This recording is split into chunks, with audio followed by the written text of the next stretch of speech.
CEOs aren't just titles. They're human beings with fears, failures, insecurities, and impossible decisions to make. Yet most leadership media treats them like corporate monoliths instead of complex humans. William Salvi is trying to fix that. In this episode, I sit down with William, Emmy Award-winning creator of the CEO series and founder of Executive House and Salvi Media, whose mission is to humanize business leadership through storytelling, authenticity, and real conversation. What began as a bold idea and a simple camera has now become one of the fastest growing CEO-focused media platforms. But not on sensationalism, on vulnerability, curiosity, and honest dialogue. William, welcome to the EOR podcast.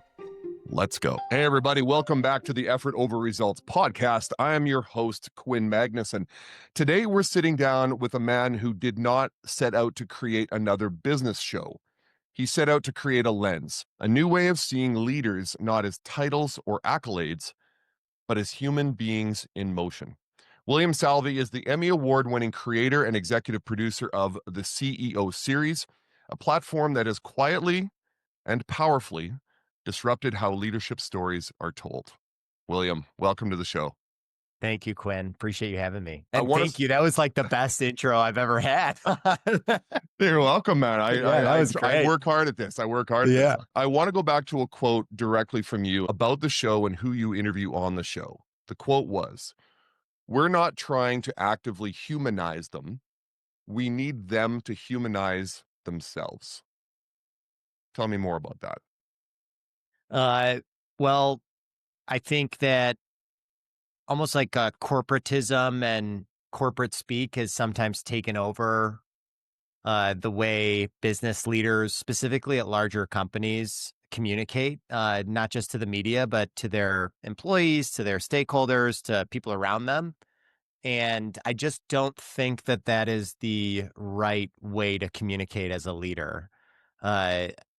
So when I say they need to actively humanize themselves, I think it is in specific to CEOs or a large business leader, chairman, founder, or whatever.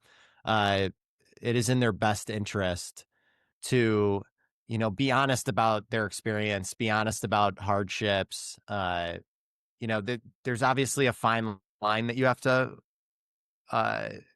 walk, but at the same time, honesty and integrity goes so much further in building trust as a leader than just trying to say the right thing or trying to include everything in everything that you say. I mean, I can't tell you how many people that we've talked to where they're speaking and they're trying to fit everything in. And in doing so, they don't fit anything in and they don't really say anything. Or they've experienced a really difficult moment as a business leader and they've had to make a really difficult decision, but they won't speak about it openly and honest. But then on the flip side, the company will talk about, being a family or doing things like, they'll post their values and it kind of goes against how they're speaking. So we don't want to humanize anyone. Like you got to be who you are. We used to actively say like, we're trying to humanize CEOs, but when I say they have to humanize themselves, I think it will lead to better business outcomes. If they are a little bit more human than they currently are. From what I see at the highest levels of business, it's a little bit too much of that corporate speak, kind of like a toxic positivity, if you will. And I think it's shifting. I do think it's shifting because like younger leaders are emerging. You're seeing a lot more like of that kind of cavalier leader in the tech world where they're a lot more honest. They're going on more podcasts. But there are thousands of businesses in quote unquote more boring industries that are very influential, that aren't in that tech space, or they're not talking about AI, where they still are operating in the old school way of communication. And I think the old school way of communication is dying. Yeah. And that's what I love about your show is that you aren't just staying in the tech space in the more current, say, relevant industries that people want to talk about and think are the ones that everyone is talking about. You do branch out. You're talking about blue collar industries. You've talked to CEOs in that area. Let's go back, William, in terms of developing the show and the idea for the show. Why CEOs? They're the top. Sometimes they're not the top, but it's the top title. They're hard to talk to. They're the decision maker oftentimes in all elements of the business, whether that's how they're managing and setting a strategic vision for the company, whether it's them managing, 10, 20, 100 VPs. They're the ones that are kind of setting the organization off to go on the path in the future. And they're in charge of, if it's a public company, they're in charge of making sure that the board and the stakeholders are happy, the shareholders are happy. If it's a founder CEO, there's a fascinating story there where you're not just like building the plane as you're flying it. Now you're actually operating a company, and now you have to operate it as a CEO. You have to be a little bit more professional. You have to do so in a more tactical way. So I think we just set out, if we're going to do a show and talk to business people, let's try to talk to the one that's in charge. Yeah. And I Yeah. and I think it's interesting to get the perspective, and I appreciate what you do in trying to get them to be real. And I agree that today's leaders are understanding that it's okay to be a little vulnerable. In fact, it's probably even more productive for them and their company and for the people that they lead, for their people to see who they are really. So that discussion that you have with them really brings that out in them. How do you do that? How do you find a way to sit down? Okay, Gary Vaynerchuk is a unique Yeah. instance because he'll He's a be tough real all example. the He'll time. say everything. Yeah. But you sit down with the CEO and you get that feeling that they're a bit, pardon my French, but they're a little bit stiff, a little bit reserved. They feel like they have to put on a certain air. How do you get them to relax? How do you get them to break down a little bit and show a little bit of that vulnerability when you're interviewing them? I think I'm vulnerable myself, so I think I'm just generally I'm comfortable around anyone. I don't really care if you're the CEO of a Fortune 500 company or if you're a CEO of a 10-person company. It doesn't, to me, it's like, it's about treating people with respect. Again, being honest, and if you seem like a decent person, I'll want to sit down and talk to you, specifically if you have cool experiences and stories to tell. So I think, like, number one, just like generally the vibe of our show, and I'm not trying to talk about myself as like this easygoing guy too much, but I do think, like, the vibe that I give off to them, they know I'm not approaching the conversation with, hey, I'm trying to get you on something because I'm media and that's what we do. Like, we're trying to get that quote from you that maybe is a good headline.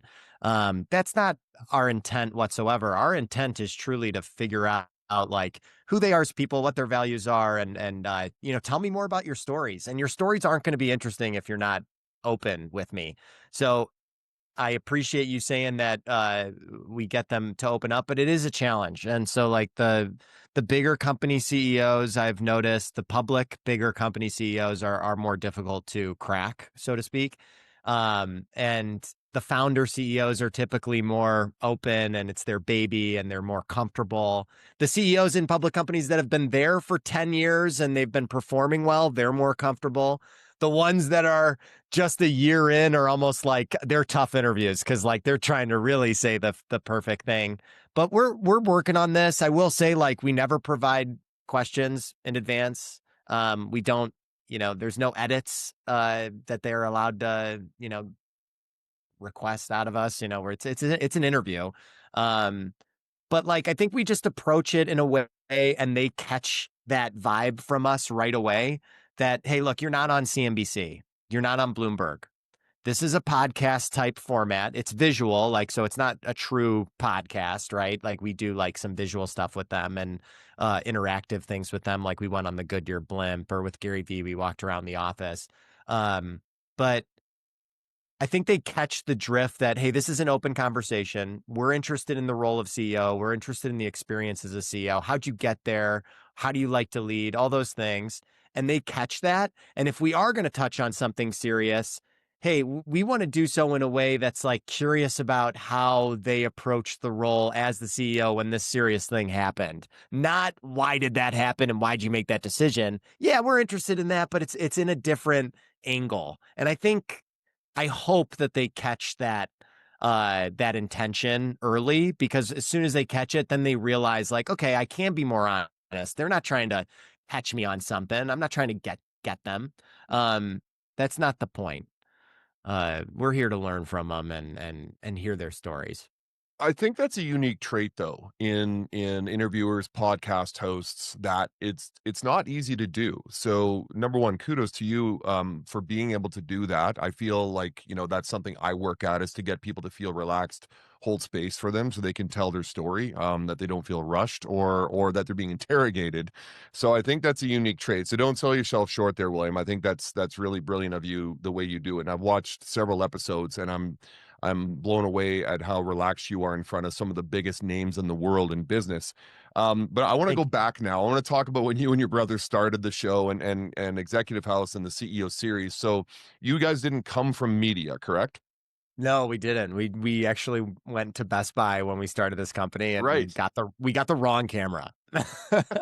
It was like a photography camera, and we have no business filming ourselves too. Like we're not like, there's much greater creators in the sense of people who can film and edit and do their own show. Like we don't do that. We have talented people who do that.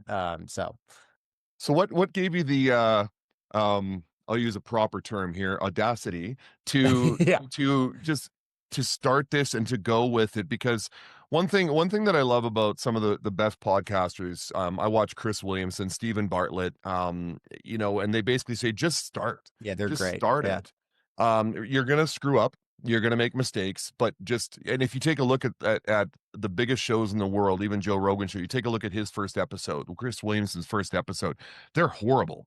Like they horrible. are terrible Yeah, it's production. honestly really nice to look back at them sometimes. Yeah. And that's when you're talking with CEOs, this leads to my next question.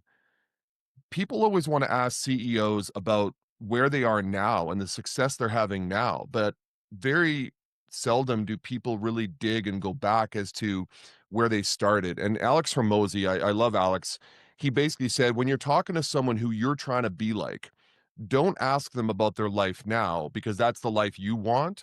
Ask them about everything they went through to get there, because we all want the the mansion in the hills and the nice cars and the beautiful life and the boat on the water, but the amount of pain and suffering and money lost and invested time that goes into it, this is what people don't get.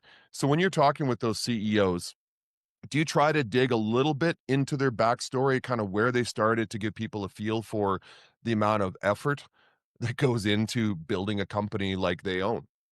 Absolutely. I think that's the juice of our show. Like, preferably the more the merrier, because hopefully that's also something that they're more comfortable sharing versus, say, a company strategic decision that they have to make. By the way, my lights, I apologize, just a quick pause. They do you care if it's like, do you want me to go turn them on in between? I'll restart this answer, but No, my light does like a auto shut off, and I need to like no, no, no. hold It's on. okay. Well, Phil will fix it in editing. Oh, if you want to, you can change it. Oh, well, it'll just shut off again. Sorry. Honestly, I didn't even really notice it, so I don't think Oh, it's okay, that okay. bad. Then we're gonna do it live, like Bill O'Reilly.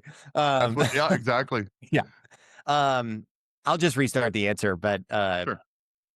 but to answer your question, yes, the more that the CEOs and the people that we talk to go into their personal story, how they got here, what hardships they went through, who was what formidable experience did they have? Like you're an athlete. That's a formidable experience in your life. That drives a lot of who you are. We talked about it right before we started recording. Look, I was an athlete. Like I got my crap right behind me. I see your stuff behind you. Like we love it. And it I'm sure the coaches and the teammates and the getting knocked on your ass and getting back up, but like it made you who you are in a lot of ways. And just like my brothers made me who I am and my parents, I want to hear about that from the CEO's perspective, like what formidable experiences do they go through. And then when you talk about the company stuff, oftentimes like what we try to actually avoid is like the communications teams. And I'm gonna say a little something about the communications teams, I'm sure a couple times throughout this, but they get in the way. Yeah. They want to talk about what value they're bringing to their customers and stuff. And it's like, no one really gives a shit about that unless it's like a really revolutionary thing. Like no one really cares about it. This isn't a promotional video. Like honestly, what will make your CEO quote unquote look good is that if you're vulnerable, you're a Yeah, normal person and real. you're telling me about your family life and how that made you work really hard and how you got to this spot. Boom, now you don't look like a jerk CEO in your boardroom only caring about profits. Now I can see you who you are as a person. So it's like I want them to talk more about their personal storytelling and who they are as people. Yes, again, we want to talk about the company and what's happening in their industry and do they have insights into this, happening thing, whatever. I want to talk about all that stuff, but at the same time, it is a profile piece on the person as a CEO, not like, hey, tell me about your core values as the company. It's screw that. Like that's Yeah. corporate speak. So, we want more of that. I think we can even go deeper in that. That's one of the great parts about a podcast is like you can go deep with these people. But we've been very deliberate about not making our show like a podcast, 2 hour, 1 hour recording. We get 2 hours with the CEO typically. And we whittle down those two. We probably film for roughly around, I would say 70 to 90 minutes in total of those 2 hours. Then we whittle it down to a 25-minute episode. So we cut out a lot of that corporate speak. Like, honestly, like when they start I tell them too, I'm like, if they start drifting into like stuff that is uninteresting to us, at least, we'll tell them, hey, like, you got to start being a little more real because this just isn't interesting.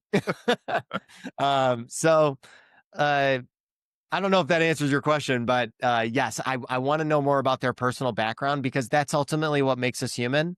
When I talk about my family and my brothers and where we grew up, boom, you and I immediately have something we can relate to and talk about and get comfortable with each other. We're talking about Lake Forest, Illinois, right before this call, and now me and you have more familiarity with each other, Yeah. and that's what I want to do as CEOs. I don't care if you manage $10 billion and 70,000 employees. I literally do not care. Like, are you a good person? And how do you manage them? Like, do they like you? Are you doing a good job? That's what matters. Well, I think more so than ever, business happens at the speed of trust. And this is what helps CEOs build trust with not only the stakeholders, the shareholders, but the customers of their products and services of the company. And you're right. I don't want to hear about the P&L sheet from Goodyear. Like I want to hear about where the CEO grew up, and Right. his early beginnings. And it's like Right. what we do with Hollywood superstars. It's like I've seen your movies. I know you can act. I want to Right. know about when did you start acting? Where did you grow up in Davenport, Iowa? Things like that. So that's great Right. that you do try to pull that back. Let's talk about the leadership conversations you have. So did those you and your brother with the camera from Best Buy, did those scrappy beginnings teach you something about leadership that really no business or boardroom ever could? Like how did the two of you start to learn your own form of leadership from starting the show, from talking to these people? And I'm sure you didn't start with the Gary Vaynerchuks of the world. You start small and you work your way up. What did you learn about leadership during those first few months? Oh God. We've had so many it's been a journey. I mean, so first off, we were terrible. I mean, in every sense of the way. Like, we didn't know what we were doing. I think we were overly emotional when we were, either managing people or talking to one another as we were co-CEOs at the time. And just like throughout failures, honestly, like failures and setbacks is the times that we learn the most. So, like, if you know, uh, you talk to a client in the wrong way and they drop you after the contract is over, you realize right away, like, all right, well, I need to shift the way I communicate with clients and how we're servicing them or with respect to the product that you're delivering. This is on the service-based side versus executive house, but um on the service based side, like if the product isn't completely up to par, people will drop you and they won't want to hire you. If you don't have a pitch deck ready, they won't want to hire. If you're selling them fluff and not true substance, they're not going to want to hire you. If you're managing people where you're not being as direct as possible, then the expectations are fluffy and you're not really sure. Everyone's a little bit more confused. So we've had a lot of moments of pain, quite honestly, where we've had to fire people that I think are really good people, and we've had to make a really difficult decision. I'll give you one example. Like we had we've had a couple of moments where you take, one step forward, two steps back, or maybe two steps forward, one step, like where it's constantly just like back and forth. You feel like you're making progress one week, the next week you feel very low, which I've come to realize, like in all these conversations, that's just part of the entrepreneurial journey. But I'll give you one example. Like we hired like three people in like a kind of like a ramp up for growth. Um, and we ended up not hitting like three or four larger contracts that we expected to hit. This is again on the service side, Sure. on our agency side, because we have two businesses, one's Salvi Media, one's Executive House. And Executive House is a media brand that just produces original content. We monetize that through sponsorship, partnerships, etc. So we hired three people in anticipation for growth, and after about a year, you start feeling that pain, like maybe after pitching, one contract drops, and we had to fire all three after like hiring them all for like a year, and they're all good people, they're all talented in their own right, but when something like that happens, like you start to question yourself, you start to question like what you're selling. The people that you hired start to question you. They probably like transparently, they probably don't like me anymore because of the situation. Like nothing bad happened, but you know what I mean? Like Yep. we're a small company. It's intimate. Like when something bad happens, it's very visible and it's very like personal. Personal. It's not like a 1,000-person company where you did, 50 layoffs. Like, no, it's very personal. And, I just remember going home to my wife. I was like sobbing because it was just a really painful moment. This was honestly like a year and a half ago, 2 years ago. So relatively recent. And so just over the course of this time, I think I've gotten better at we've gotten better at managing that storm that just always is going to come. There's just always going to be uh tough situations, tough decisions that you need to make. And I think at the beginning, everything was like a big deal. Mhm. Whereas now the clarity is there and the pursuit is there. And when you are clearer in your pursuit, you know who to hire better. You know who you want to work with better. You know where you want to go better. Like everything's just clearer. And I think every experience that you have just continues to like focus you in what you truly want and what I think like would work for the business and what works for you. So I'm not sure if that fully answers your question because you talked about the beginning time a little bit more, but I mean it's just constant. The experiences that we've had of both good and bad that if you don't mold yourself to improve, Mhm. you're gonna get screwed. Like we started out this show 5 years ago, right before COVID, Mm. not knowing what we were going to do because we had an agency, a marketing agency that created content. Most of it was internal comms and corporate content. So it was a little bit more boring to promote. It was like very specific things for the company. It wasn't for consumers. And so we always wanted to dabble in original content. So we started interviewing CEOs, and we had a connection to Wintrust Bank, which is a big prominent bank here in the Chicagoland region and in the Midwest. It's a public bank. It's a billion-dollar bank, but it's a regional bank. But they sponsor the Cubs, the White Sox, the Bulls, like all the major sports teams. The CEO introduced us to the owner of the Bulls and the White Sox and the owner of the Cubs, and then CEOs of Gallagher Insurance, which is a Fortune 500 company, and the CEO of Motorola Solutions, which is a Fortune 500 company. So right then and there, he put us on a path, and they all said yes to being interviewed. Right then and there, he put us on a path of the CEO series, and we dove into it. The first like 30 episodes were shit, and I still think like when I watch the last episode we did, I think to myself, oh man, I need to, just like a constant mindset of like, I need to change this. We need to improve this. Like, here's what we should do better. So not to sound corny, it's in my brother and I's brain and in our organization's brain that, when you try something, you should honestly look to fail at something, like you need to look at what's not going well right away, because like you're never going to do really cool things in life if it's not difficult, or uh Well, how do you there's learn, yeah, right? how do you learn? Like If you're not everything learning goes when things are perfectly the great. first time, you gain a false sense of security in that, oh, Yeah. I'm good at this. And it's interesting, William, because I talk about this in my new book and really what the effort over results philosophy is all about. It's about the only thing you can control, which is your effort. Yeah. And you get these people who are just naturally good at everything, whether it be athletics or in school, and they can show up, succeed. Those are the ones that are going to fail later in life because they've always kind of had things not handed to them, but it just comes so easily that when they do come up against some adversity, they don't know how to handle it. Right. Failing, How many yeah. athletes have you met that were studs early on? Oh, I mean, how many? I have like hundreds. I can name like hundreds right now in my Yep. life where they were like, man, they were a stud in high school, and then That's like youth they just sports in general. Youth sports from the ages of 5 right through high yeah, school is you have those kids who are just gifted. The 7-year-old who's just ripped and shredded, yeah, and man amongst just killing boys, yeah, everybody on the hockey rink or in the football field. But then all of a sudden, all the other kids kind of catch up with them because of their hard work, because they grew into their body, because right, they practice a little bit differently. And these kids were able to just show up and just kind of do just dominate, enough to yeah, be ahead. Right. right. And I think the same goes in business, it goes in academics and anything you do. And this is why effort over results is so much of a passion for me is I love hearing the story about how you guys did screw up, how you did feel like you failed. Because it look at where you are today, William, right?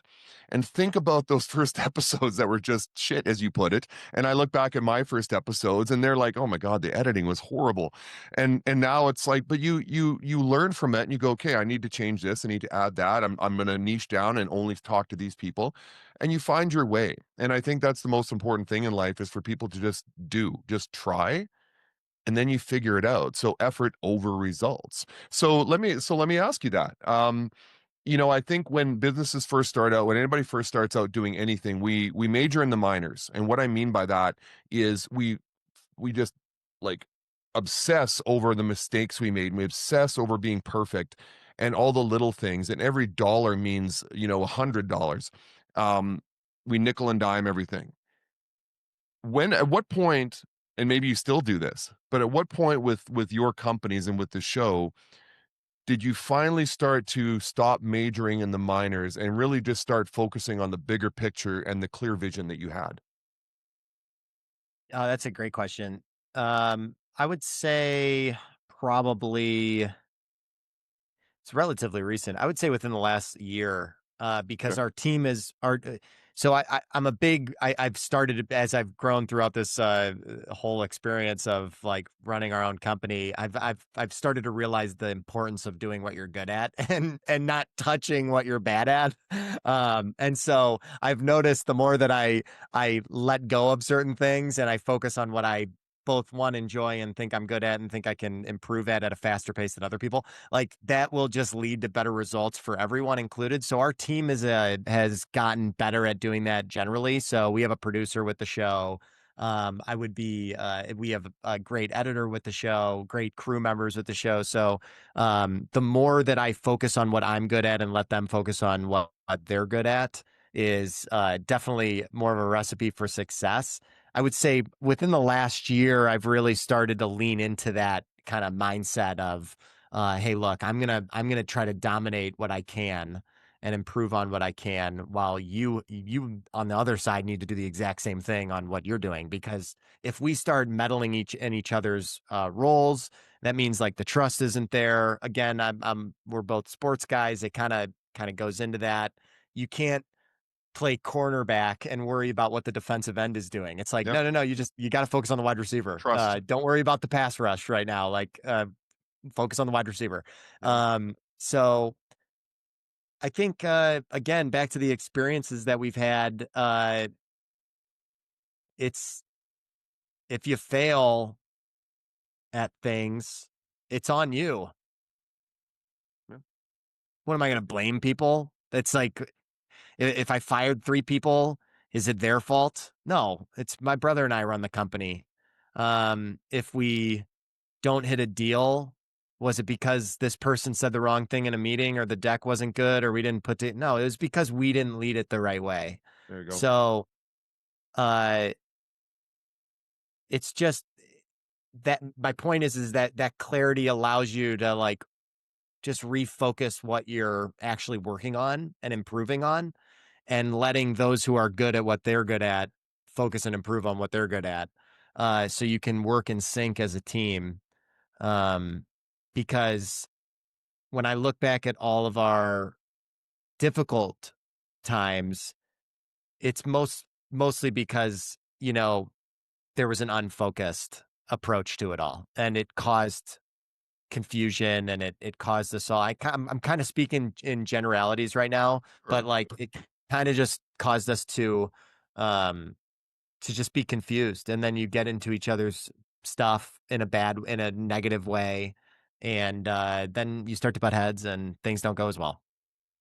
I think the hardest lesson that leaders of in all industries, and I'm not even talking business, in coaching, maybe teachers in a classroom, parents with their own children, the hardest lesson they have to learn is is knowing what they're not good at and admitting what they're not good at. And here's the lesson that I try to teach the business owners that I work with. I get a lot of business owners lately, especially in the last few years, that complain about the Gen Z problem and hiring people and finding people and basically generally people strategies, right? Hmm. Or these employees they hired and they're terrible. You hired them. Yeah. You don't if you don't have the systems to filter out a bad potential. Now, don't get me wrong, some people are really good at getting through the steps and they make it onto the roster, so to speak. But really, ultimately in the end, every leader of a company and group should basically say that when something goes wrong, they have to look in the mirror and say, "Okay, what did I not provide my team in terms of systems, in terms of resources for them to do their job autonomously to do it well enough to avoid these types of mistakes?" Now, mistakes are going to happen, but at the same time, we try to minimize and we learn from them. So hopefully you reduce and or eliminate them later on. But there are too many leaders out there, and once again, I'm staying in business and outside of business, that refuse to admit their shortcomings, refuse to admit their mistakes. They don't break down, they don't show vulnerability, and that's just not sustainable. Not just for their companies and who they're leading, for themselves. It Right. it it causes burnout, it causes heart attacks, it causes, even worse leadership. There's a book that, came out a couple years ago called Your Oxygen Mask First from Kevin Lawrence. I'm gonna interview him in a few weeks here, and he Nice. said that leaders need to take care of themselves first, physically, mentally, spiritually first, before they can take care of others. If you're burnt out and you're leading from a command control position and you're constantly controlling everybody and have your finger in everything and micromanaging and burning the candle at both ends, that's not leading. And Yeah, you're imagine not if going you to have get a mask on and you're not being yourself. Like that's exhausting day in and day out. yeah. And I've done it. I've done it myself. Like you're I like to be liked. That's a flaw of mine. I'm a people pleaser, and I like to be liked. And like that's a flaw in entrepreneurs' mind, because like you're not going to be liked. And then I'm freaking putting myself on camera and I'm posting it on Instagram and LinkedIn and all this, and my friends and people in my life are like, wait a minute, he didn't study media or do media or podcasting or whatever. Now he's doing this. Who does he think he is? His ego? It's like literally that's what comes into my brain. And so it's like Imposter syndrome. Love it. imposter syndrome, and it's kind of like, well, I'm over it now, because it's like now I've the cat's out of the bag. Like here I am on camera, but it's like now I don't care, but I still kind of sometimes it'll creep in, and I try my best daily, and it kind of goes back to what you mentioned about knowing what you're good at, knowing what you're bad at, and being really honest about it. Because like as soon as you start to think you're like, I can do this. I can fix this problem, even though you're like not qualified to do it, or maybe you should just like focus somewhere else because it'll lead to better outcomes. Like it will be exhausting. You will realize you're in over your head. You'll start to get sick of it. You'll get frustrated. And it's a shame, because it's really just about refocusing and making sure that like you're pursuing something that not only do you enjoy, but you also see like growth in it. It helps other people within the organization. I can't imagine coming in every day and putting on a face that isn't me. I wouldn't be here. I wouldn't be doing what we're doing. So, I feel Well, and really strongly about that. if you don't take care of yourself outside of the workplace, and that means like literally some alone time, whether it be at the gym or just having time to yourself to re-energize, you're going to bring that negative energy into the four walls of where you're working, or to your Yeah, family, or to your team, absolutely. or to your classroom. Yeah. And so that's really important. So let you to mention imposter syndrome, so I actually kind of want to backtrack and apologize, because I imagine when I fondle over the fact that you've had people like Gary Vaynerchuk on your show, and I love Gary V, and things like that, you're probably like, how did that happen? Now I For realize, sure. being in For sure. Chicago, being in a huge city with lots of CEOs and people of great fame and notoriety, it's a little bit easier, but it doesn't make it easy. So let's talk about that. You've had some of the biggest names in business on the show. At what point did you start to see that turn? Because I'm sure the Gary V's of the world weren't on the first season, weren't in the first 10 episodes. Where does that come from? Like, was it just asking? Because my thing that I tell my kids, and when I talk to younger people that I'm leading, I go, well, if you don't ask, how are you going to know? And what's the Yeah. worst they're going to say? No. It's no different than Right. when I reached out to you. I was like, here's this guy, executive host. He's interviewed Gary Vaynerchuk and all these CEOs. Well, all I can do is ask. And you said, yes, thank you very much, by the way. But Yeah. how did I you was guys, pumped. I couldn't wait to talk to you. Yeah. how did you guys build that? Like, because I'm sure you started with smaller CEOs at the start, and then you knew somebody, and then you asked, like, what did that look like for you? So the start was that Wintrust Bank. That was the Sure. very first, and That we got helps. lucky. We got lucky in those first five because like they were pretty big names within Chicago. Originally, it was called excuse me. Originally, it was called Chicago CEOs. Was the show. Okay. So the first 30-ish, 35 episodes or so was Chicago-based people. So once we got those first five that were like big Chicago, the first six episodes were like it was Cameo, Motorola, White Sox, Bulls, Wintrust, which again, like if you're in Tiny little Chicago, it's like companies. yeah, like, and then Boca Restaurant Group, Simple Mills just is a very popular CPG brand that sells in Whole Foods. And then Boca Restaurant Group is like a very prominent restaurant group here in Chicago and outside of Chicago too. And Yeah. so, great first group of guests. We leveraged that to get more guests by literally, Quinn, I'm not kidding. I've probably reached out to like 3,000 companies, Sure. all the way from Meta and Apple and OpenAI to Jewel Osco in Chicago and Binny's Beverage Depot here in Chicago. Got a Love ton of Denny's. no's. Got a ton of no's. Got a ton of no responses. The ones that gave us an inkling of interest, we really pursued it hard. But honestly, we reached out to a lot. We were relentless in that sense. We were very strict with respect to size and scale and notoriety of the brand. We were very strict. Like Mhm. we were like, because a lot of people would say, "Oh, get as many episodes," but these are expensive to produce. I mean, like not only is it time and energy, but like we're doing in-person filming with a Yeah. camera crew and like 5 hours of filming and all this stuff, editing. Like it's not an inexpensive thing. It's not as simple as just like let's put some mics and start recording. So we just kept asking, and then around 30 episodes or so, we started to get bigger companies, and most of the big companies started to tell us, "Hey, it says Chicago CEOs, but we're a global company. We don't want to be on a Chicago show." So we switched it to the CEO series Right. because we knew we were getting traction. And then we went outside to New York for the very first one. We filmed on the New York Stock Exchange. It was awesome. It was a public company. It was a very small public company, but it was a public company on the New York Stock Exchange. I was so pumped. I saw CNBC. I filmed like the intro in the like where they film Squawk I saw Box and that. everything. It Yeah. was so cool. I was kind of like my eyes were wide for that one. And then once that was like an inflection point because once that happened, about 10 to 15 episodes after that, we started to get a lot of inbound where people would actually reach out to us to be on the show. So, and then we started forming partnerships with our with other distribution platforms. So we do have 13,000 subscribers on YouTube. Yep. And I agree with you, Quinn. Whoever's listening, please subscribe to our channel, because I also think like, man, why do we not have more subscribers? And we're trying our best with all these little social media stuff, like short videos, captions, all these fun headlines. The grind. Yeah, it's a full time. We literally just hired someone to But it handle sounds like But, it sounds like the message to, let's say there's young podcasters out there, or people who want to do this thing like you and I are doing.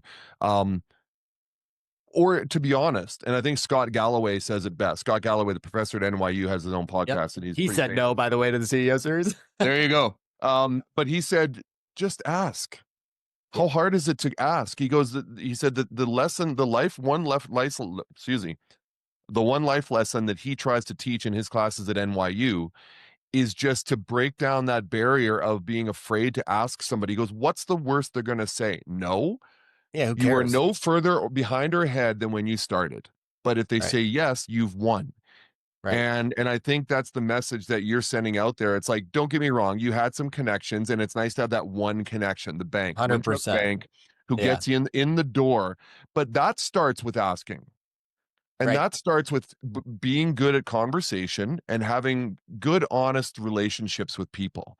And maybe it starts with your local high school football coach, and then that person knows somebody, and then they know somebody, and you start to produce better quality content, and people go, okay, that's a decent show, I don't mind going on that, I'll help this guy out. Exactly. Yeah. And that's really where you've gotten to today, and I love that. And Yeah.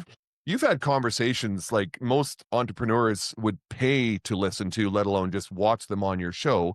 And I want to go over the list here. Gary Vaynerchuk, we've already mentioned. Robert DePel from Morning Brew, Stuart Haselden, Arcturix, Amanda Lannert, George Arcos, Bill Burns. These are all people that others would kill to have 5 minutes in a room with, especially entrepreneurs. Which guest or moment fundamentally shifted your worldview? Ooh. I'd probably say Sean Riley of Dude Wipes. Okay.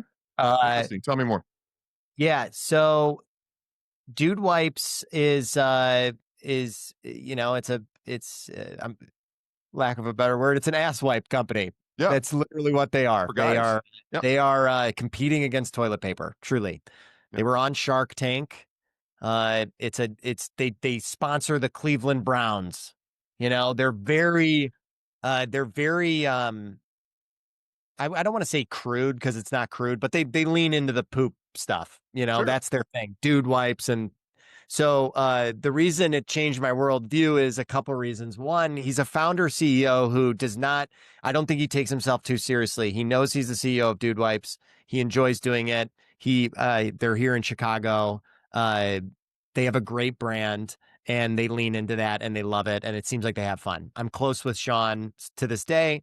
We filmed him about 2.5 years ago, and I really appreciated his realness. And it was one of the first CEOs where I was like, oh, this is awesome. Like, he's a founder. He was on Shark Tank. He's built this business. And by the way, he's talking about like fun stuff on his LinkedIn profile on his school. It says, I drank 1,000 beers. Not that I'm saying I aspire to be, that's not who I am, but it was a CEO that was acting as a CEO, but he was himself. Yeah, it breaks the mold.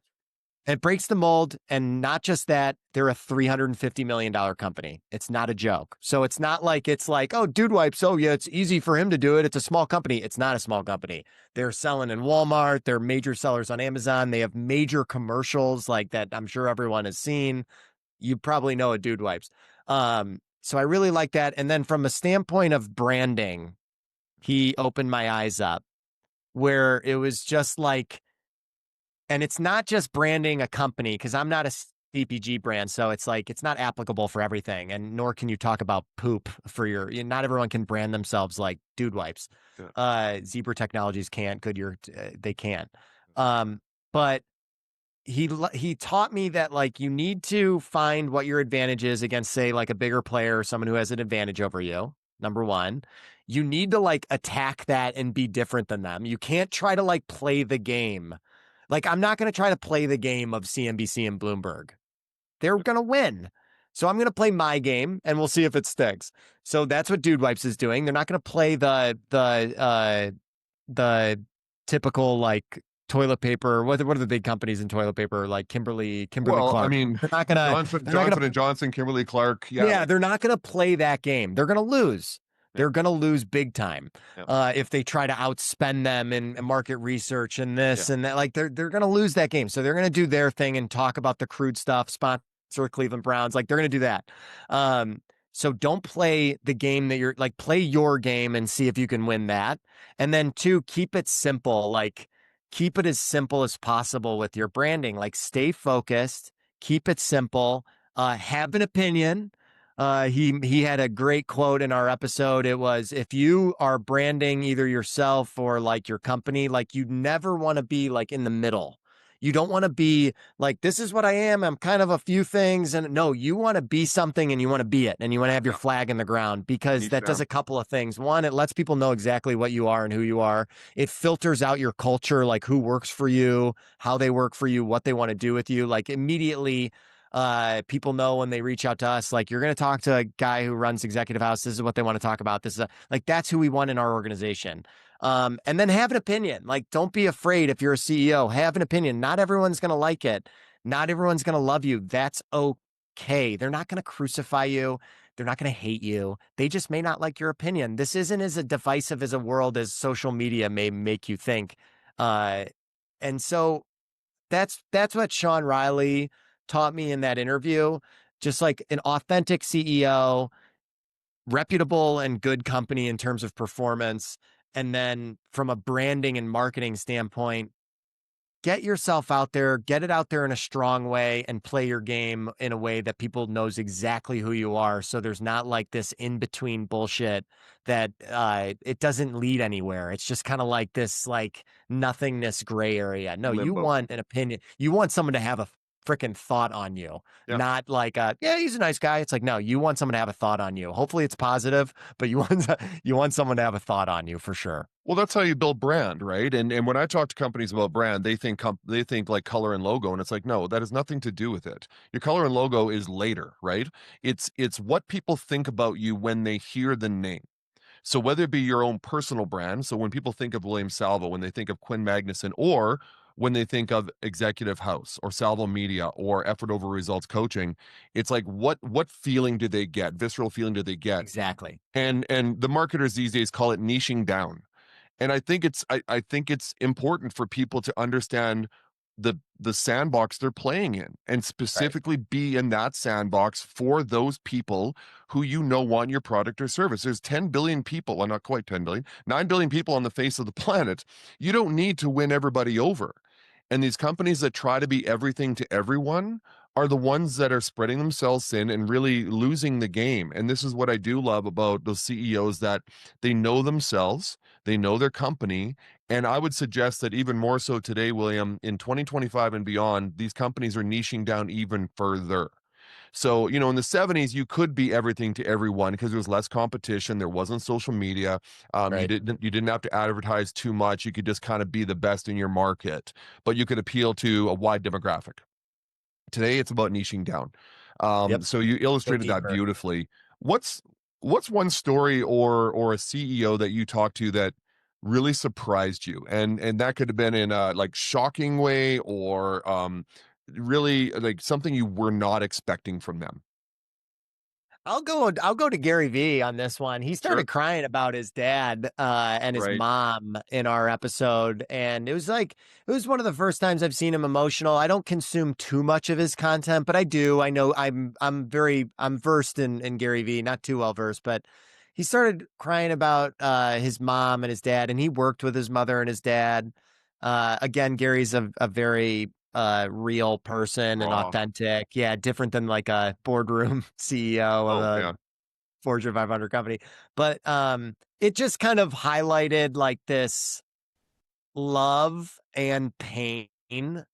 within like a business journey that one has. And it made me feel better about I run a company with my brother Chris, and our love is so deep for one another. Like we played football together. We're 2 years apart. Our birthdays are 2 days apart. Like Mm. we are best buds. But along with that, there's been a lot of pain together that we've not only experienced together, but also, it's not like some rainbows and butterflies. We've bitten at each other. We never take low blows, but we've been in business together for 8 years, and we still love working with each other, and we're best friends. But I thought Gary Vee talking about his dad and working with his dad was really powerful, because you could just see like there's a lot of love there, and you don't love anything without like pain and hardship.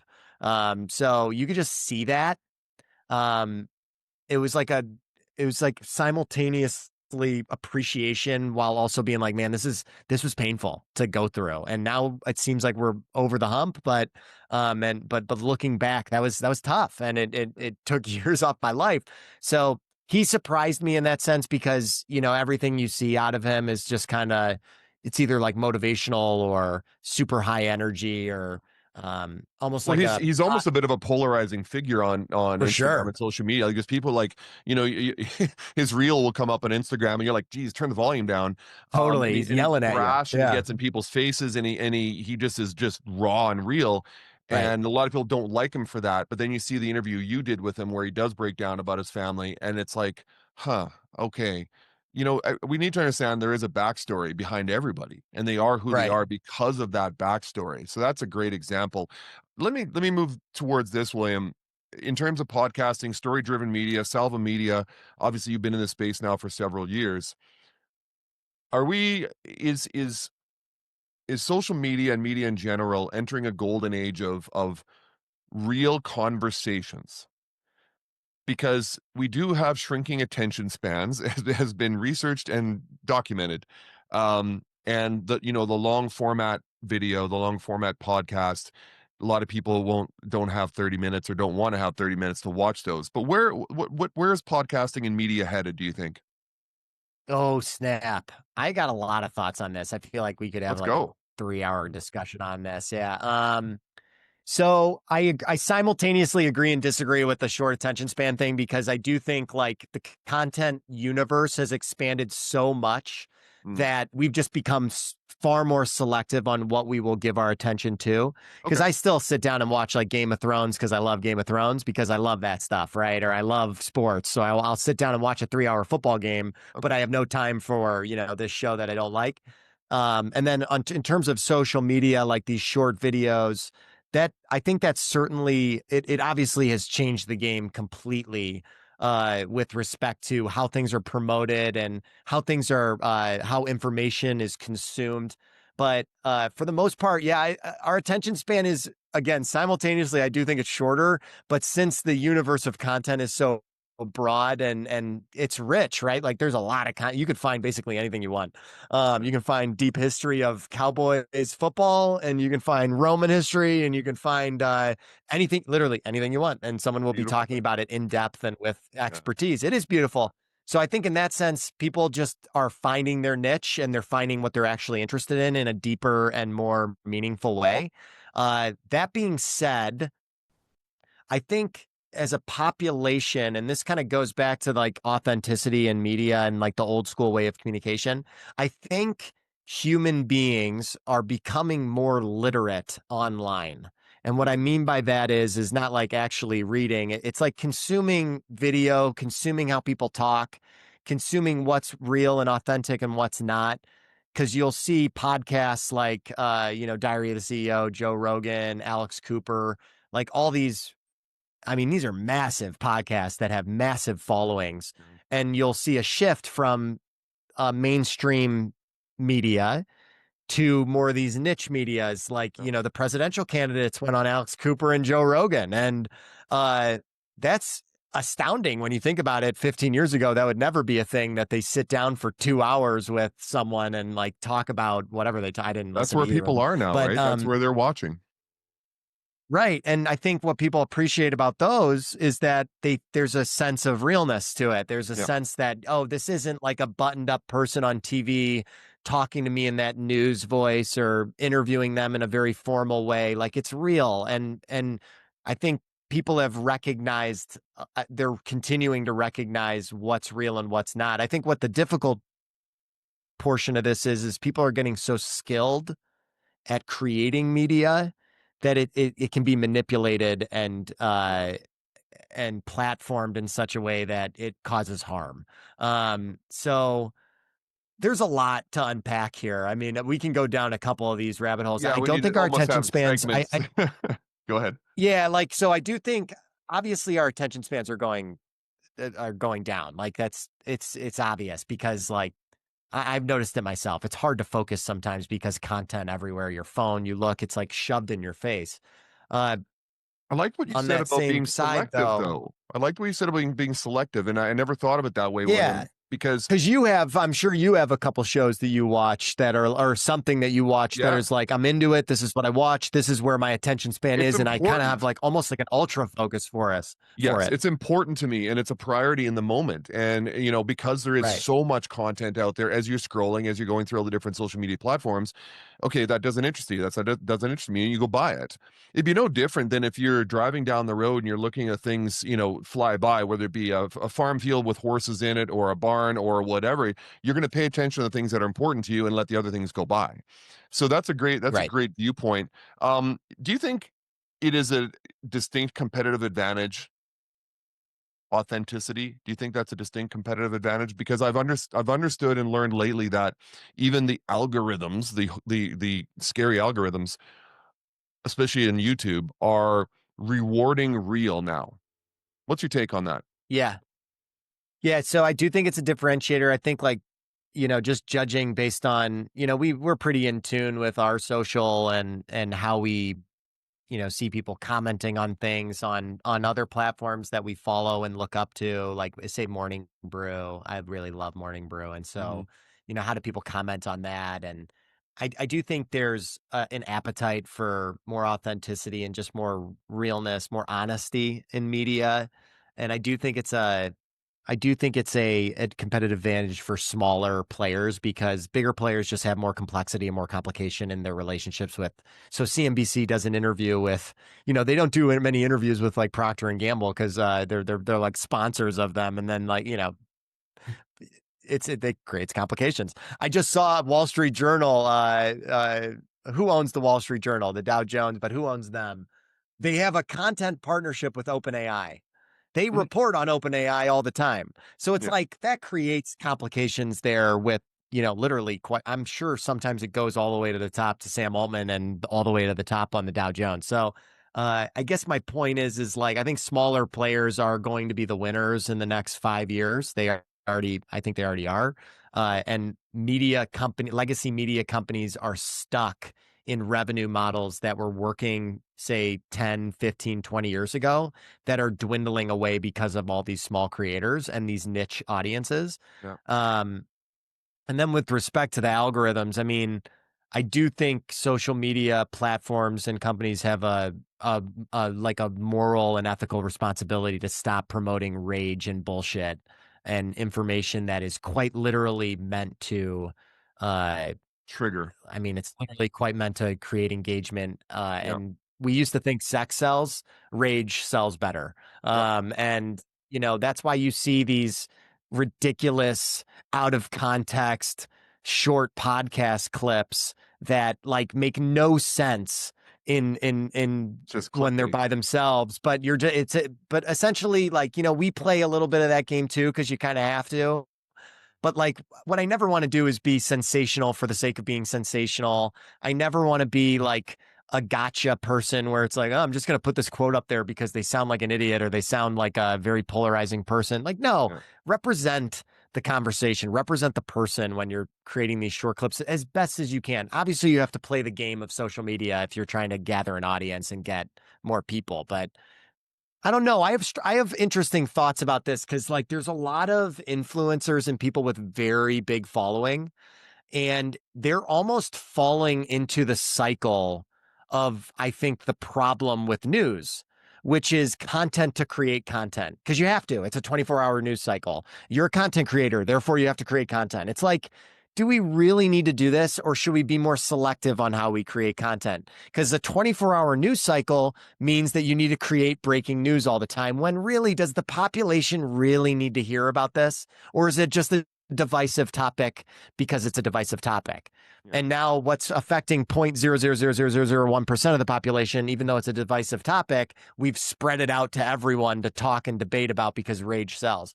So I think it's also a responsibility on whoever's creating content to not fall in line with I just have to create content because that's what you have to create. It's like, try to be an expert, try to be responsible with what you're doing. I think that would make a better world than just constantly creating and trying to create engagement. I am, when you're scrolling and doom scrolling, we all do it, right? I am sometimes shocked, literally shocked at some of the content that I see with respect to, oh, this was straight up created for rage. How, I'm not kidding. Over a year, 2 year, 3 year, 4 year period, how the hell do you sleep like at night with this is what I do? And then sometimes you'll see people commenting like, thanks for the comment and the engagement. I'm like, what world are you in? Like, are you a human? Like, well, literally, what world are you in? So I think like there's a responsibility both on the platforms on what the algorithms, quote unquote, are rewarding. I think they need to probably get rid of a lot of the bots and they probably need to start verifying like who and what is allowed on each platform. And then on the flip side of it, I think the creators have a responsibility too, to be responsible in in what they're creating. I'm not trying to put all these like guardrails on everything. It's more so just like, it's kind of like a self-policing. You shouldn't be, I don't know. You should just do things with integrity and honesty. You shouldn't create content to enrage people for the sake of debate. I What think the we hell live. is that? I think we live in a world where it's a pendulum effect, right? Where things weren't exciting enough and social media allowed it to be more exciting, and so you have Totally. clickbait This is a and good rage take. bait, Yeah. and it's the old sex sells adage, like you just said, and then it becomes now clickbait and rage bait. And I think we're going to come full circle, and I already see it happening with YouTube changing their algorithms to things that are more real. And this goes back to the erosion of trust from 2019 and definitely through COVID, Yeah. where the world is getting enough information from social media, and they're being somewhat critical thinkers to go, you know what? Maybe we should start asking questions about our financial institutions. We should start asking questions about our media, corporations and educational institutions. And it scared the hell out of all of those. Yeah. And now what people want is they want to now consume real. They want to see real. They don't want overly heavily produced shows. They're okay with some guy who does a show about how he builds, ice shacks out in Alaska, because it Yeah. kind of brings us back to where we used to be, which is just calm and comforting. And I think everything does course correct. I think this too shall pass, as some people would say. And I'm Yep. okay. I'm good with that. Maybe not in my lifetime, definitely in yours, but I think it's important for people to go that what we see and hear now is not what you're going to see and hear necessarily 5, 10, 15, 30 years from now, right? It's all Yep. going to change. It's going to evolve. And I like the way it's moving now, despite all the doomsayers on AI and things like that. Let's start to wrap things up, William. Let's talk about Executive House, Salvi Media, especially CEO series. What's Let's do next it. for CEO series? What are you building next for the company or companies? So Executive House is my main focus. Okay. Chris is the CEO of Salvi Media, and Salvi Media owns Executive House. Executive House is a separate entity, but yeah, Chris is our fearless leader, my brother. He's the CEO. I need to interview him on the CEO And series. you know what? I Uh, apologize. I think I called you Salvo Media. My Oh, apologies. it's all Salvi good. Yeah, Media. don't worry. There you Yeah, go. all good. So Executive House, we have I believe we're calling them franchises because I'm getting close with the Morning Brew CEO and he calls theirs franchises. So I'm emulating. But we have the CEO series. This is under the banner of Executive House. We have the CEO series. We have the Tech series, which focuses on tech executives. It's hosted by Marcelo DeSantis. We have a sub series called Everyday CEOs, and then a sub series called Tech Bites under both of those. We have the CEO Roundtable, then we have the Tech Roundtable.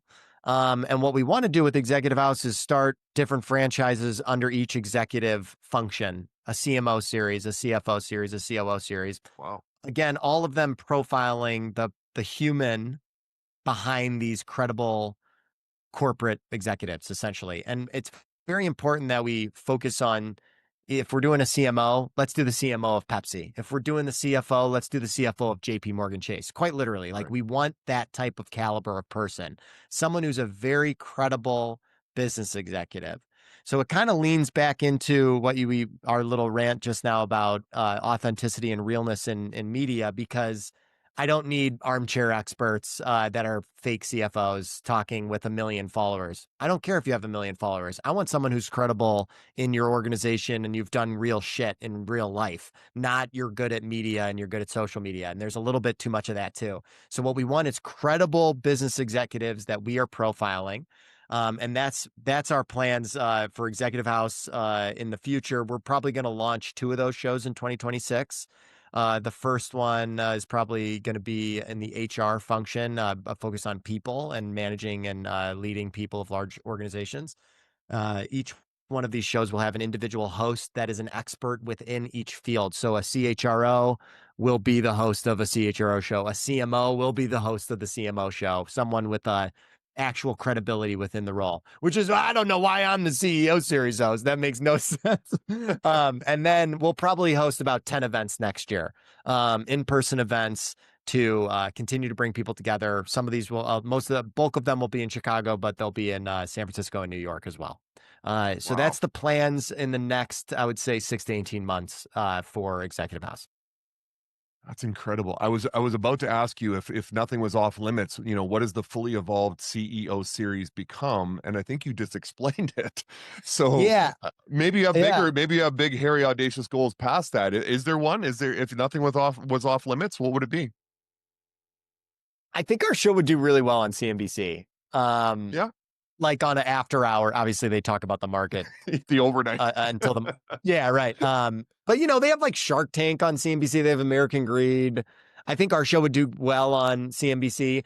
It would not do well on Bloomberg. They have a very similar show on Bloomberg, but they get like Mark Zuckerberg and Jamie Dunn. It's called The Circuit with Emily Chang. She's awesome.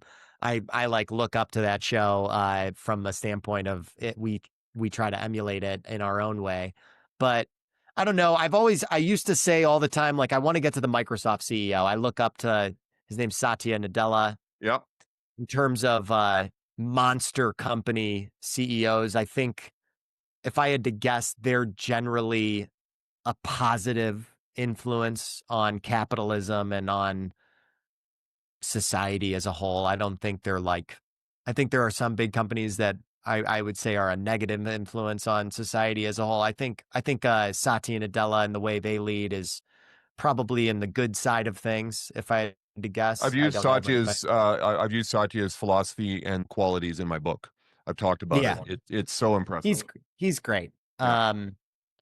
And I just like the way he talks and the way he yeah, I just like the way it seems like he leads. Obviously I'm not led by him, but I always say that in terms of like a guest goal. I want to get to that type of caliber. I Mhm. do think that will happen in the next 18 months, not Satya specifically, but I think we'll get 1 or 2 of that type of caliber. Microsoft is literally one of the biggest companies in the world, but you know what I mean? Like, big company CEO. So I want that. I want to have those types of conversations if you're asking me like my personal goal. Yeah. And I want Satya and the people like that to say, the way they view Andrew Ross Sorkin and Emily Chang, Andrew Ross Sorkin on CNBC and Emily Chang on Bloomberg. Like, I want, like, they have relationships with those people and they say, you know what, if I'm going to do a press thing or if I'm going to talk about this issue or if I'm going to talk to them because I think they're fair and I think they're truthful and honest. Like, that's what I would want these CEOs to do. And right now, the CEOs that are in my network, we're very deliberate at keeping the network with them. So I'm in communication with all the ones that we've interviewed quite a bit. Awesome. We get dinners with them a lot, and we try our best to continue to engage with them. Um, both for media opportunities and other opportunities. But I want them to, like, there's an element of trust and relationship there that just needs to exist for this to happen. If I have a relationship with Satya and something happens in the media, you send a quick message and say, hey, let's talk about this together. And if they trust you, they'll be more open to it than a typical press inquiry. So that would be my goal with respect to like guest. In terms of like the goal with the series, I'm gonna get philosophical here. Too often, business, specifically right now in our world, big business, define that however you want, is, I don't think, doing the right thing for society. I think they're doing the right thing for profiting. And I want more business leaders that, obviously, like, if you run a business, that's your goal. It's running a profitable company, growing it. Like, you have to do what a business has to do. Like, you can't just run a hunky-dory business and everyone has to get fired later on because you didn't care about the profit. Like, I understand. But I want Ethical these profitability. ethical profitability. And then in terms of like size and scale, like even Dude Wipes, you're in Chicago. You have, 80 people on your staff. You're doing $350 million in sales. Like, your trajectory right now is going at a pace where you could create serious wealth for the city of Chicago by creating wealth for your colleagues, and then they maybe spin off and do other businesses, and boom, now you have like a little bit of like a ecosystem that was created because of a company booming and money coming in and creating wealth for other opportunities. So I think, like, when businesses get to a certain size, I love the term that you just used, ethical profitability. It's like, I want them to have some sense of societal impact, because you inherently are having a societal impact because of your size and scale. So I think I want to be a person that talks to business leaders that will, one, have that ethical sense, like they have that feeling. You don't need to go cure cancer, but, like, have a thought that you're not just here for profits. Serve your people that you lead. Run a good company. Run an ethical company. Do the right thing. Try to be a good community member. Take Goodyear. Goodyear's in Akron, Ohio. I know they're a global company. They have a massive presence in Akron, Ohio. I hope they feel a sense of responsibility to Akron, Ohio. I hope that FedEx feels a responsibility to Memphis. Like, you should. They helped you. You need to help them now, because now you're a monster. Like, that's what I want these business leaders to do. And CNBC and Bloomberg only care about, at least right now, Mark Zuckerberg and Jamie Dimon and Sam Altman and Elon Musk and all the topics that media cares about, which is great. I want those people on my show too. But at the same time, there are quite literally thousands of business leaders that no one cares about, but they do the right thing, and they are impactful to their community, and they have created wealth for other people. And if you ask their employees how they like their boss and their leadership and how they run their company, they'd say positive things. But instead, as an American society, we have this viewpoint, and I think it's a problematic viewpoint from the general population, where it's like these people, like, the wealth disparity is getting so great where people are viewing big businesses like it's preying on people, and it's not really helping society. And we're talking about enraging people online, misinformation, and then on the flip side of it, business people are confused why Zoran Mandami won in New York. I mean, literally, they wonder why, and it's like, well, what'd you expect? There's 25-year-olds who can't afford rent. Like, I'm not telling anyone what my political opinion is right now. It's just, my point is like, this is the pendulum swinging. If you keep pushing profit at all costs, you're going to have a flip side that says, slow down, stop. I'm not winning in this game. And so I want to focus Executive House on focusing on the people that care about others, they care about their community, they care about their business and the performance of their business, but there's a greater impact there. And I want to talk about their values and their personal story. I want to talk about their opinions on the industry. And I want to get to know them as people, because if I don't know who Satya Nadella is, then why do I feel comfortable with him having a company with the size, scale, and impact that they do? You know what I mean? Like, we like Satya because it seems that he has a good vibe about him. It seems that he runs things ethically. It seems like they do things right. Yeah. Uh, um, we can't like fully know for sure, It's but not virtue. like, It doesn't seem like virtue signaling, right? And no, that's where a lot of companies go. yeah, and some do. And so like that, those are the companies that we want to talk to. Like, those are the one, and I want to talk to Elon Musk too, but I also want to ask Elon Musk, why do you call people like the R word on Twitter? Like, why do you why are you as crude as you are? Why aren't you realizing that your word really means something to someone? Right. And a lot of people actually, like, there's I'll quote Uncle Ben in Spider-Man. And it's something that I seriously think more leaders need to realize. With great power comes great responsibility. I sound like a dork saying it, but it's freaking No. true. You're telling if Elon Musk doesn't think that every day that he wakes up, I'm like, come on, man. Like, what are you thinking? You have a too bad. You have a responsibility. You're the richest man in the world. You have a responsibility. Sorry. Give away your wealth then. Go off on a desert island and don't speak again, because every word you say, people hangs on to it. So I want more business leaders to realize that business can be used for good and not just for profit. And Executive House's its mission is to talk to these credible people and to learn from them and hear their stories. And it's a platform for executives and for aspiring executives. But we want to talk to the ones that are doing things the right way and doing things ethically,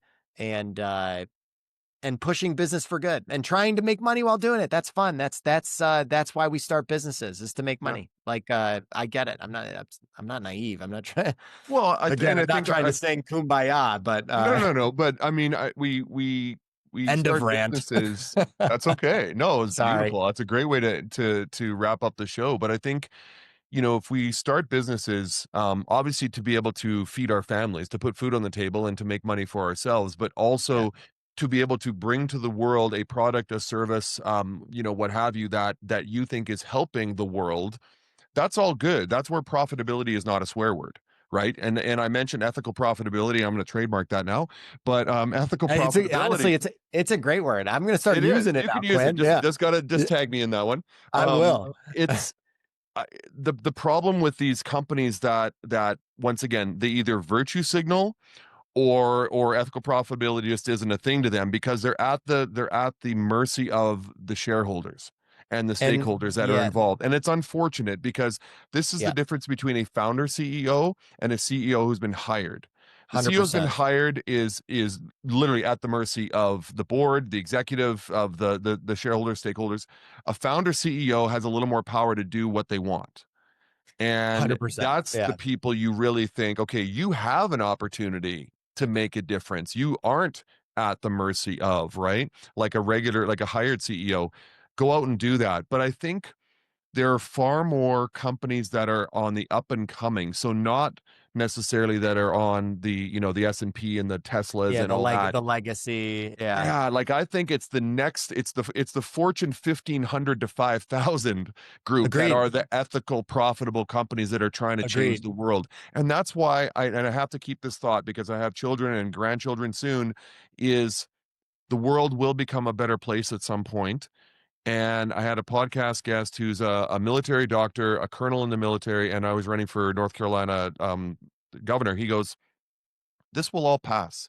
Everything that we've seen in the past that was bad passed. Everything that happened in the 50s, the 90s, and these will all pass, because for the most part, people want to be good people. And I It think, feels better. Yeah. yeah, I think to be honest, I do think it has been social media and the popularity of it in the last 5 years, especially since COVID, that has taken our world and our society to dark spaces. but Yeah. I believe that Agreed. we see the light at the end of the tunnel. And it shows like yours and what you just said about interviewing people that are trying to make a difference and not just trying to pad the bottom line, that are going to do that and are going to change the world. So thank you for that, William. That's a beautiful thing. Can I end with a lightning round with you? I would love to. I've been waiting for someone to do this with me because I do it with all of our guests, and like no one does. I love lightning rounds. I'm And the very funny thing excited, is that the, as the you can guest tell. always ends up giving more than like a 5-second answer. Like they just go off. For But I'll sure. try to keep Yeah. it. I'll try to I'll keep try it. my best. Yeah. Let's go. Okay. In the 5 years that you've had the show, in the time you've had the show, what's the nastiest rejection you've ever gotten from a company that you've asked or a CEO you've asked to be on the show? Oh And you my don't have to name gosh. names, just give the context. No, I'll name names. Oh, go. Binny's was not nice. And now I would not feature Binny's, not because of the response, but I took the receipt. And so I actually have a screenshot of one of the responses right here on my computer. But Binny's was just like, so I will say, lightning round. I'm already violating. But Binny's was a bad response. I would not feature them again because I just don't think they're big enough to be featured. But then on top of that, Pete. the communications guy, it was as if he checked out my email and he had no interest in even analyzing what was happening in the email. And those people, honestly, it's like, what do you even do in your job? So if you're a communications person and you're supposed to field opportunities, Yeah. I find it shocking. That was a bad response. But typically they have to be nice to press. So I will say it doesn't happen very often. Even Meta, when they respond to me, are like, no, but keep me in mind for a few because I might blow up. And then Sure. in 6 months, they might want to say yes. So I will say everyone's pretty cordial in Okay. this space. They just have Down. moves. There you go. Yeah. Okay, next question. Um, right now, guess that if they said yes, you would absolutely want to have on the show, dead or alive. Oh, I think I'd do well with Steve Jobs. Okay. Say more. He was a And jerk. why Steve And Jobs? I mean, okay, we all know Steve Jobs, but why specifically him? Because Uh, I think he'd be super honest with me, and I thought he was like he's got a really complicated history, Mhm. and I think if he were alive today, he'd be older and probably wiser and a little calmer, and like during his speech, I think it was at Stanford Yeah, or whatever. Like you could tell, like life was kind of coming to an end, and I've read his book and he's got he was a miserable person to work for, it seems right. like. And I think it would be really interesting to hear his like perspective on looking back at the past if he was, say, like a older chairman or maybe out of the business now. So I'd love to. I think Steve Jobs would be good because he seems like authentic to a fault. And also like no offense to Steve Jobs, but he seems like a little bit of that psychotic founder where it's like it would also lead to a good conversation. Okay. Who would be the living guest? Satya Nadella or someone else? I would love to interview Satya Nadella. He's Yeah. he's kind of like a numero uno for me. I've always said him. I just appreciate the way he approaches communication as a CEO. Yeah. He strikes me as someone who, if he had the time, he would give you the interview. Um, Once again, it's time restraints and constraints, right? And that's the way it is with a lot of these CEOs. But I think I am in contact with his team. okay. And I am most likely in 2026 going to do the CEO of Microsoft AI, which I view as a pathway to Satya. So, Hey, and stepping that stone. dude's legit. That dude started DeepMind, it's Mustafa something. And that's Microsoft AI is like a $15 billion division within Microsoft, which I One of the, typically don't like doing divisions because it's like right. they have a boss, but it's Microsoft. Yeah. One of the best tips I heard from another podcaster was get that, and you said it yourself, it's the pathway, but it's like get that person that's in the company or close enough to that person that isn't too famous that they wouldn't want to be on your show. So get that person on your show, gain their trust, let them see what the show is about, and then you can start to ask your way up, so to speak. So Yeah. that's a good one. Okay, final lightning round. Once again, over the course of the show, who was the biggest surprise yes, where you ask, you're like, there's not a chance we're getting this person on the show, and just out of it's like, yeah, sure, I'll be on the show. Probably Gary Vee at this point. Yeah. Yeah, probably Gary Vee. So they reached out to us Wow. about, like, VaynerMedia reached out to us about some of their clients. And I said, I don't want those clients, but how about Gary?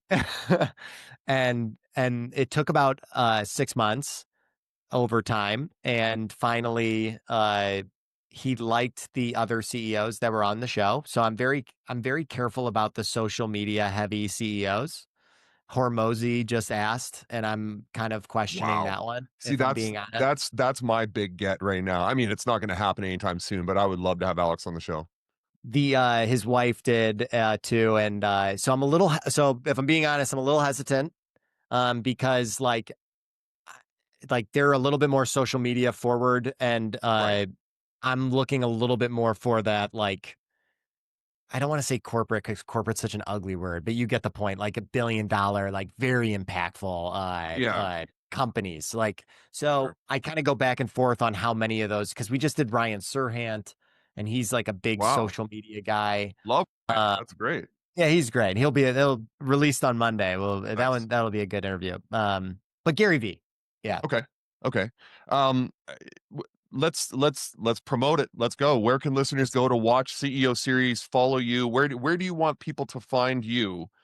And YouTube. YouTube? And All that's this YouTube, okay, that's all of Executive our House on YouTube. content. Yeah, Okay. all of our content is on YouTube. It's called Executive House. If you search the CEO series, you'll see us either on Google or on YouTube as well.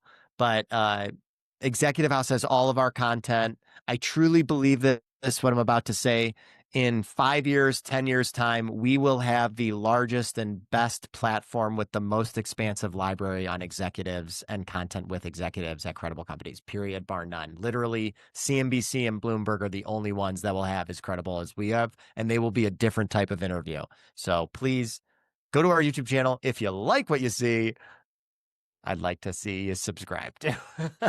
Folks, I want to follow that up, and I want to promote you as well, because when I found the show and I watched the show, I was like, this company must be huge. They must have, at least 100,000 followers, subscribers on YouTube. And I looked at the number, and William, I want to tell you what you do.